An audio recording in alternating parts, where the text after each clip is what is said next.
முதலாக எழுதும் பொழுதே அவரை குறித்து எழுதப்பட்டது. பூமியானது ஒழுங்கின்மையும் பெருமையுமா இருந்தது, ஆழத்தின் மேல் இருள் இருந்தது, தேவ ஆவியானவர் ஜலத்தின் மேல் அசைவாடி கொண்டிருந்தார். இல்லையா சொல்லாமா? இந்த ஆவியானவர் யாருன்னா திருத்துவத்தில் மூன்றாம் நபர். திருத்துவத்தில் மூன்றாம். இந்த ஆவியானவருடைய வேலை என்ன, செயல்பாடு என்ன அப்படிங்கறத நம்ம தொடர்ச்சியா பார்க்கலாம். சும்மா ஒரு இன்ட்ரோடக்ஷன் மட்டும் கொடுக்கிறோம். இந்த ஆவியானவர் எப்படிப்பட்டவர் அப்படின்னா,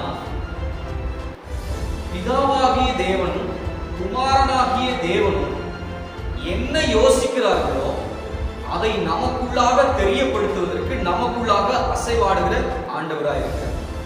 இப்ப என்னை குறித்து ஆண்டவர் நினைக்கிற நினைவுகளை அவர் என்னுடைய மனதிற்குள்ளாக கனெக்ட் பண்றதுதான் இந்த ஆவியானவர்.